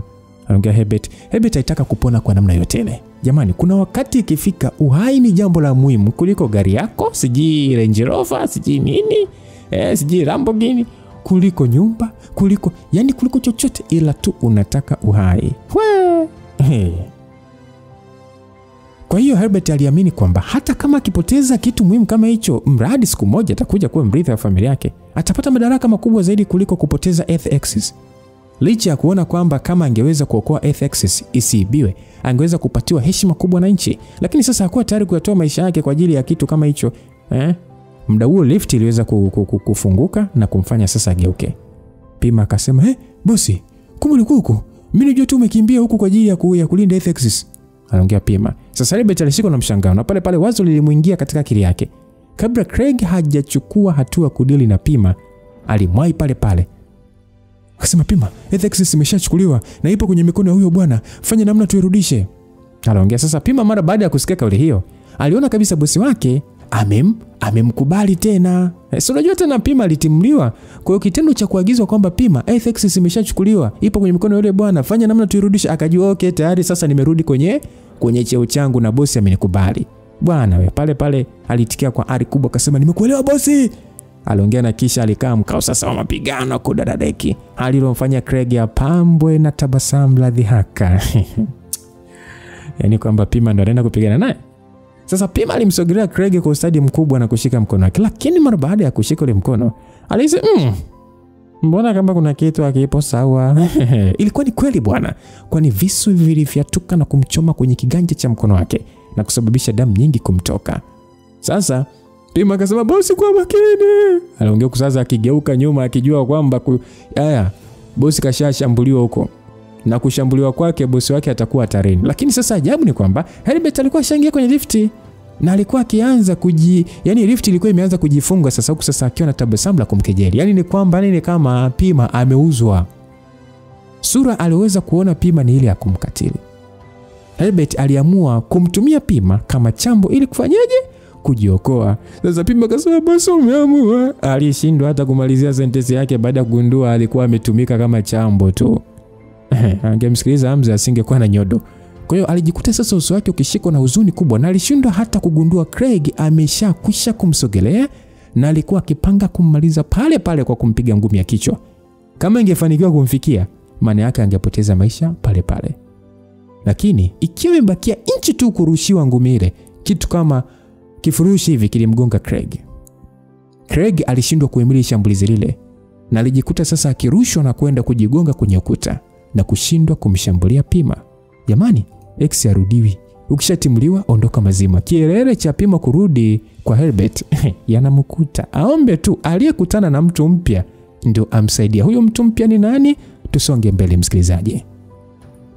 Sasa baada lile shambulizi bwana, Pima pale pale alishtuka kutoka katika mshangao mara baada ya kuinua uso wake na kuangalia kile kilichotokea. Oyo, aligundua aliyemwokoa ni kijana wetu, shemeji yetu, kaka yetu Hamza. Pima akashangaa akasema, Mr. Hamza. Hamza akasema, wewe ni fala sana, yani wewe ni mjinga mno, hivyo nadhani nani kawapatia hicho kibox?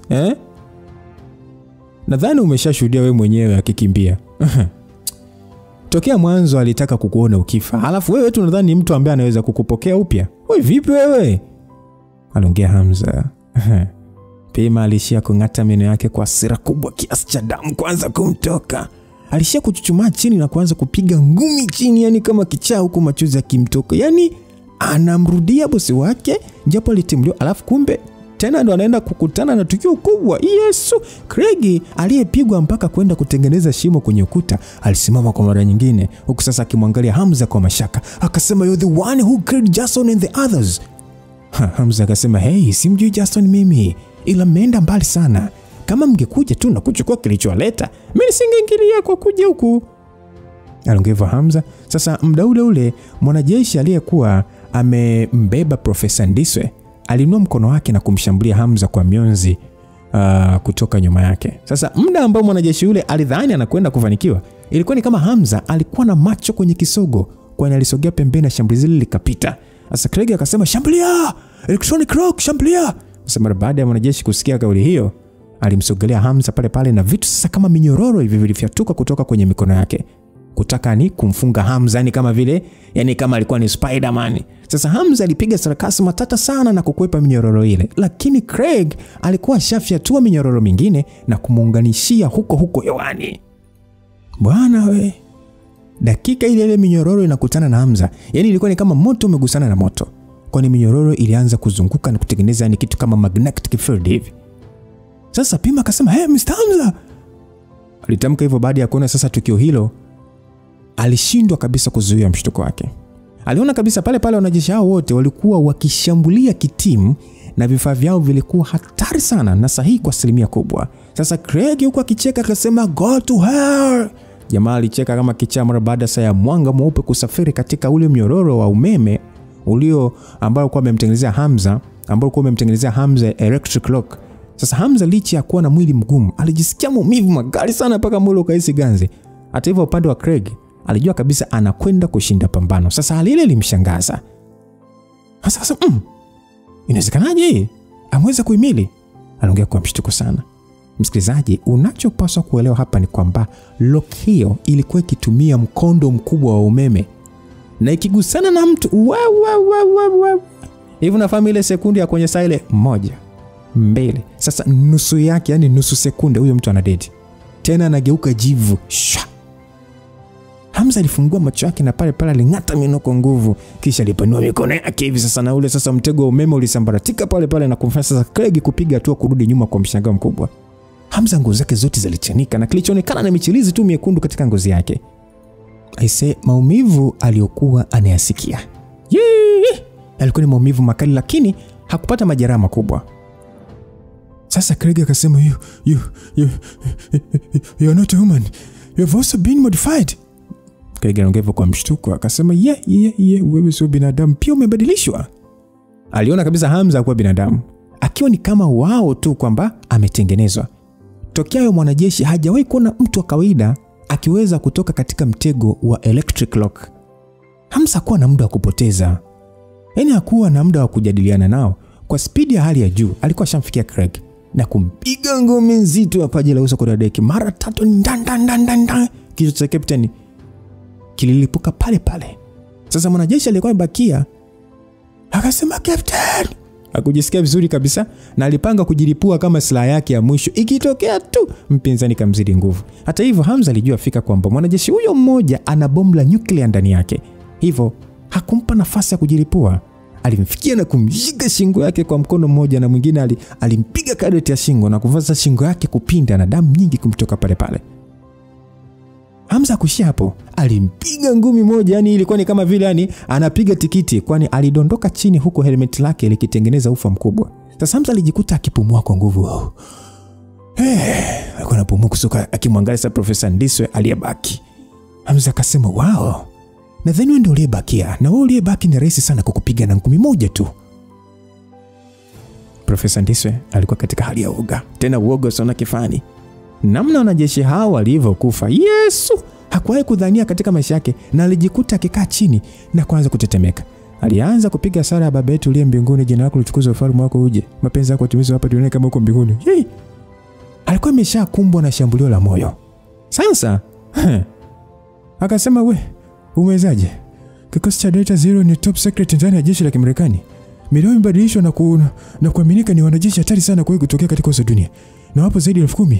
Ila we, Hamza akasema, wewe sikia, moja kosa kubwa binadamu alilofanya tokea kuwa na upeo mkubwa wa akili ni kudharau mwili wa kibinadamu na kuona kwamba ni kuchakachua ndio kuongeza nguvu. Siri ya uwezo wa binadamu zilizofichwa katika miili ya kibinadamu ni kitu ambacho huwezi kufikiria kabisa. Anaongea Hamza. Na hakumpata nafasi bwana huyo kushangazwa na maneno yake bwana. Pale alimpiga teke la kichwa. Teke la Hamza unapasuka. Yaani ni kama andazi vile linakanyagwa. Sasa hatimaye mwamba Hamza mzee alikigeukia kibox cha AFX na kukiokota. Mara baada ya kumwona Pima akiwa amekaa chini kwa udhaifu mkubwa, alimsogezea na kisha alimpa mkono. Akaambia, vipi, upo tayari tuondoke zetu? Pima akasema, zee, nimeumia tu mkono, sio tatizo kubwa. Aliongea na kisha alimwangalia Hamza kwa wasiwasi. Alishika mkono wake na kusimama. Basi Hamza akasema ya kwamba nimeokoa watafiti wengi sana kwenye maabara. Kama nguvu unaweza kutosha, nenda kawasaidia waweze kutoka. Nina wasiwasi bado wanajeshi wa Delta Zero hapo ndani ya hiki kisiwa. Ngoja mimi nikaone kinachoendelea huko nje. Aliongea na kisha Hamza alizama kwenye lifti ambayo ilikuwa imeharibika na kupotea juu. Sasa Pima akasema, huyu mtu kweli haogopi kifo. Basi baada ya Pima kuongea hivyo, tena aliongea kwa mshangao sana na kuanza kuangalia maiti za wanajeshi zilizokuwa chini. Sasa ajikuta kiwaza kwamba huyu mtu ni nani huyu? Ajikuta kiwaza sasa akijiambia alikuwa na bahati sana wakati alivyokuwa akipigana na Hamza. Hakukuwa na chuki kubwa, vinginevyo angekuwa sehemu ya wafu. Sasa nje ya hoteli, Herbert alifanikiwa kutoka akiwa amechafuka kwa vumbi. Sasa kundi la wanajeshi mara baada ya kumwona Herbert, kila mtu aliita kwa mshtuko. Watu wengine, "Hey Herbert, Captain!" Walimsogelea kwa haraka pale kumzunguka na kumpa huduma ya kwanza kwa majeraha yake. Asa Herbert alishia kupiga makelele wakati wa huduma ya kwanza. Akasema kwamba nimeaibisha taifa langu, nimewaangusha viongozi wetu. Aliongea. Sasa akauliza, boss, nini kimetokea? Yulia akauliza, Herbert, umeenda chini kwenye maabara, vipi kuhusu Earth Access? Aliuliza Yulia tena kwa wasiwasi mkubwa sana. Sasa Herbert akasema, naomba nisamehe Yulia, maadui walikuwa wengi sana na nisingeweza kuwashinda wote peke yangu. Akauliza, ni wanajeshi wangapi wa Delta Zero walioingia? Akajibu, jumla yao ni 10 na wote walikuwa wakiniandama mimi tu. Nilifanya makosa na kushindwa kuipata Earth Access. Yulia na Betha walisema 10. Waliangaliana kwa mshangao mkubwa, wakiwa na wasiwasi na kuchanganyikiwa kwa wakati mmoja. Walishangaa kwa sababu, msikilizaji, mwanajeshi mmoja tu wa Delta Zero alitosha kumsumbua Betha. Sasa kama wapo 10, sina maana yake yani watamweza Betha ndani ya sekunde tu. Sasa kulingana na uwezo wa Betha, alikuwa juu zaidi kuliko Herbert. Kitendo cha kusema wapo 10 na kufanikiwa kuwatoroka, yani kilikuwa ni kama ni kitendo ambacho hakikubaliki mara moja katika vichwa vyao. Yani wapo 10 wakati kinguvu Betha ni ana nguvu kuliko Herbert. Sasa amewezaje kuwatoroka wakati mmoja tu Betha anaomba maji ya kunywa? Sasa yule akasema kwamba Herbert, una uhakika wanajeshi waliokuwa wakikufukuza wapo 10 na ni kikosi cha Delta Zero? Herbert akasema, yule, najua ni makosa yangu kushindwa kuilinda Earth Access. Nitawajibika kwa namna yote ile na nitajibika kwa yote yaliyotokea. Sasa maafisa kadhaa wa jeshi walimtetea Herbert, wakasema afande Herbert peke yake asingeweza kuilinda Earth Access. Madam, kama utatulaumu, lawama zielekeze tu kwetu. Sisi ndio tumeshindwa kufanya chochote. Basi baada ya maafisa kadhaa wa jeshi kuongea wakimtetea Herbert, mwanzoni kulinda kisiwa hicho pamoja na tafiti zake zote ilikuwa ni kazi yao. Lakini sasa kutokana na ukubwa wa adui pamoja na silaha zao, hawakuwa na maana tena kushindana na adui. Kitu pekee walichoweza kufanya ni kuzima moto, kuokoa na kurudisha mawasiliano. Sasa Herbert akasema kwamba jamani, naomba tusiangalie zaidi jamani. Ni makosa yangu na siwezi kumbebesha mtu lawama. Kilichobaki sasa hivi tujikusanye tu wote na kwa nguvu zetu za pamoja ni muda wa kurudisha Earth Access katika mikono yetu kutoka kwa adui. Sasa maafisa akaunga mkono, akasema upo sahihi kamanda, bado hawajaondoka. Tuharakishe kuzuia kile eneo la kutokea. Waliongea hivyo maafisa wakihamasishana na walijigawa pale pale kutimiza kazi. Sasa Herbert akasema kwamba Yulia, wewe ni mtu muhimu sana kwa taifa. Nitakuchukua na kukupeleka sehemu salama.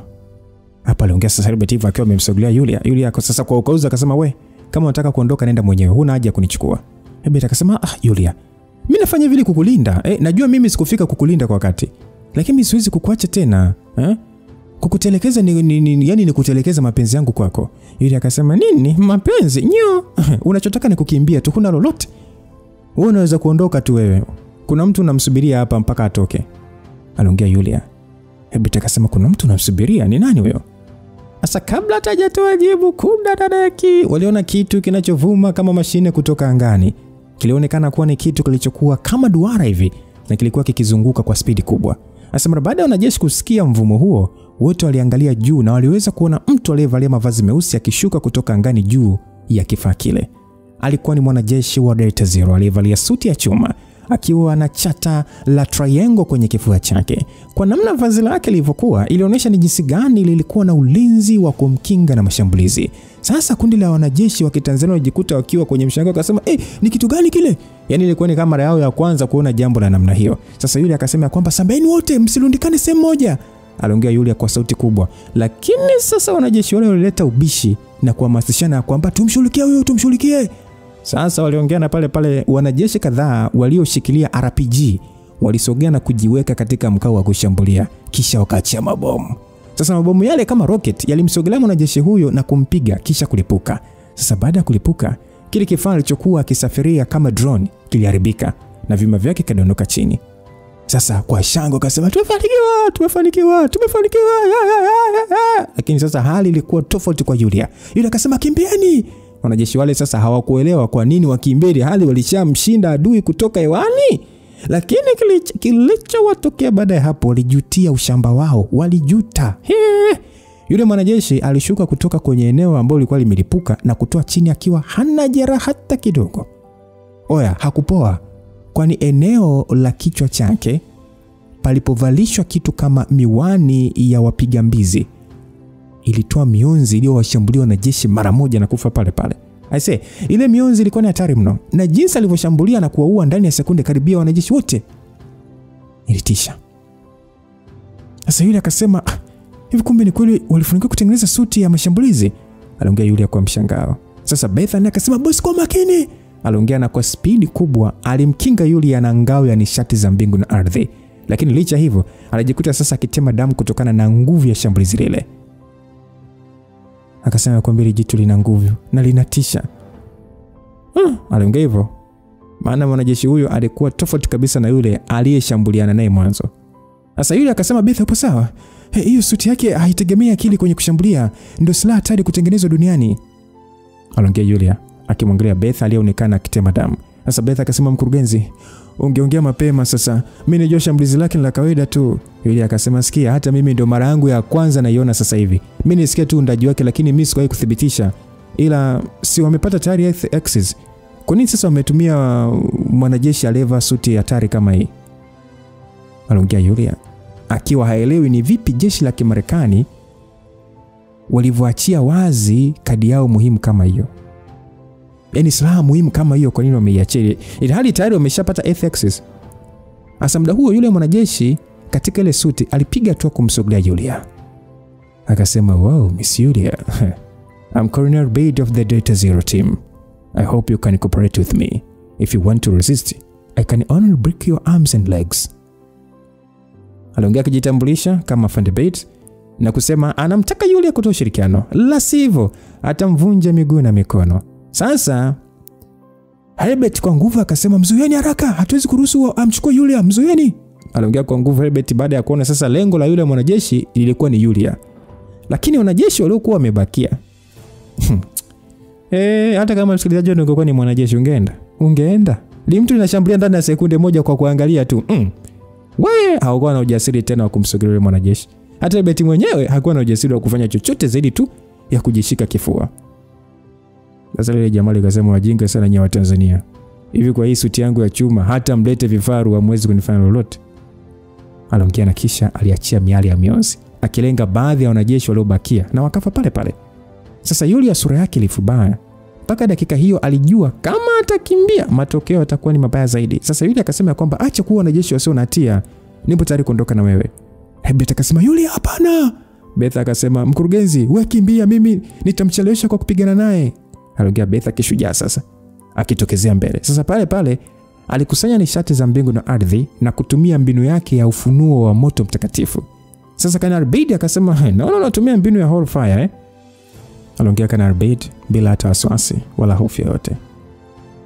Sasa Bedi akasema nyakati za wanajeshi wa mafunzo ya nishati za mbingu na ardhi zimekwisha. Teknolojia na itamalaki.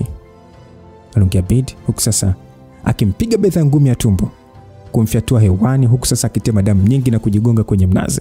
Sasa yule alishindwa kuvumilia, akaita Betha. Aliita jina la bodyguard wake, ingawa hakuwa amefahamiana na bodyguard huyo kwa muda mrefu. Sasa kitendo cha kujitoa muhanga kuokoa maisha yake kilimgusa. Tokea dakika ambayo Hamza alitokea na kuleta machafuko kwenye ulimwengu wake usio na hisia, kuna kitu kilikuwa kimebadilika sana. Yaani tangu nazi lake limepasuliwa, kuna kitu kilikuwa kimeshabadilika sana. Kulikuwa kuna kitu kipya kinachoanza kumea katika moyo wake. Afande Bedi wala hata kujali kama Beth alikuwa mzima au amekufa. Pale pale alimsogelea Yulia na kumshika shingo yake, akamwambia, "Wewe Yulia, tunaondoka pamoja." Sasa Yulia macho yake yalikuwa mekundu pekee. Pumzi ilianza kumtoka kwa shida. Moyo wake ulikuwa umejaa huzuni kubwa, lakini hakuweza kufanya lolote. Sasa muda ule alitamani kugeuka nyuma na kuona muujiza wa Hamza kujitokeza tena na kumsaidia maskini Hamza Werayu. Lakini ni kama matamanio yake alijibiwa, kwani pale pale sauti aliyokuwa akitamani kuisikia iligonga masikio yake. Akasema, "Hey, Afande Robot, hebu subiri kwanza bwana, na kitu mnachotaka hapa."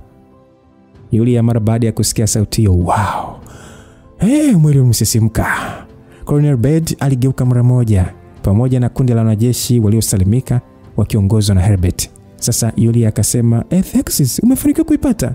Aliongea Yulia kwa mshangao. Wanajeshi pia walijikuta wakishikwa na ari mpya mara baada ya kuona FX ilikuwa kwenye mikono ya Hamza. Hakuna aliweza kufikiria kwamba mwanajeshi huyo asiyefahamika angeweza kutoka akiwa hai, tena akiwa ameokoa kitu muhimu kama hicho. Hamza akasema, "Ni bahati kwamba sijafeli, lakini ni bahati mbaya umeshakamatwa." Akauliza, "Vipi kuhusu wanajeshi 10 wa Delta Zero?" Akajibu, "Wanajeshi 10 kutoka wapi? Walikuwa wapo 3 pekee bwana, pamoja na msaliti Ndiswe, na nimewaua wote." Aliongea Hamza akifanya kila mtu kushangaa. Sasa pale pale waligeuka na kumwangalia Herbert. Herbert sasa kuna wanajeshi 10 au kiwewe. Herbert alishia kuangalia chini, kisha alijifanyisha kuwa katika hali ya maumivu na kuanza kukohoa. Akasema, sasa kitendo kile kilimfanya Hamza kuelewa kinachoendelea. Alimwangalia.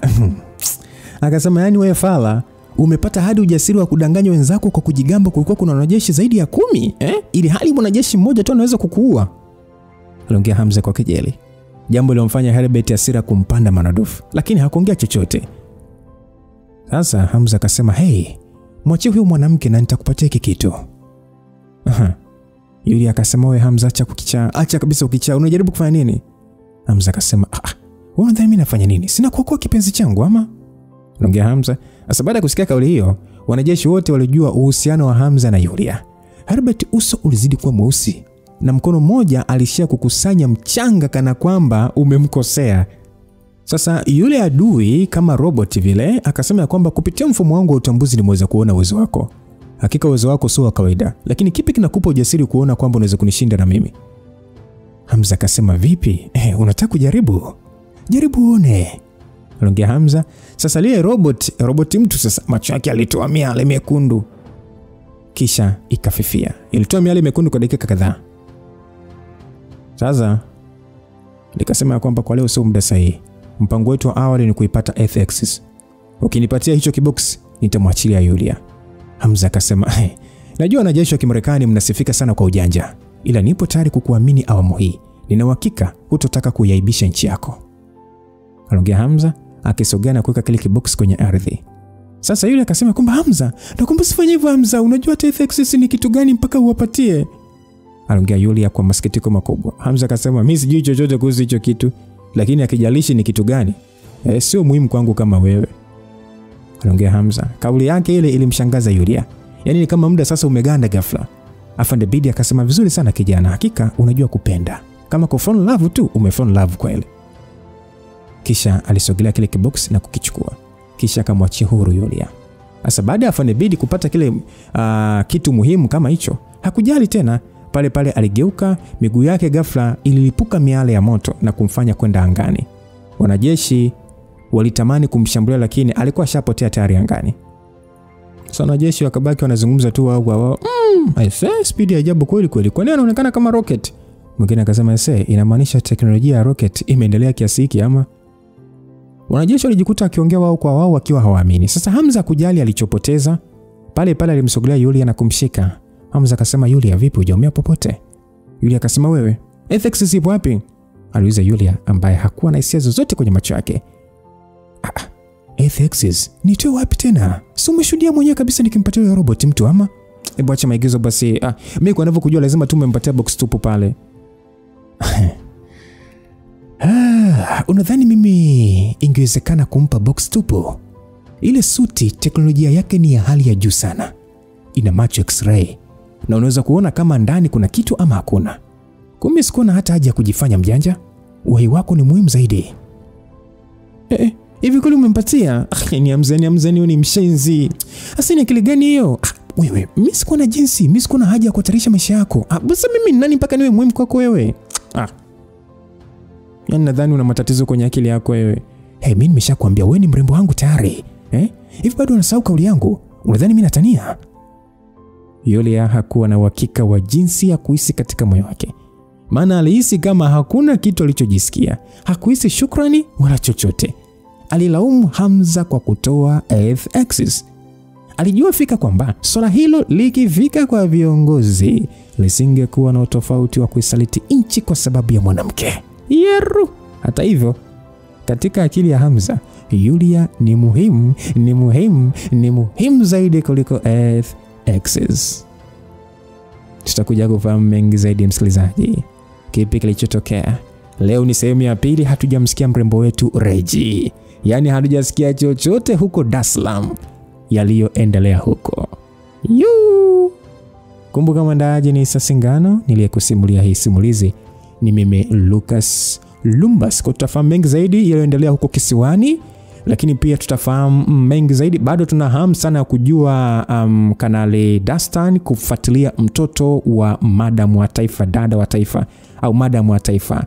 Maana alipewa kazi ya kumtafuta mtoto wake. Huyo mtoto ni nani? Na huyo madam wa taifa ni nani? God bless you till we meet again. Bye bye.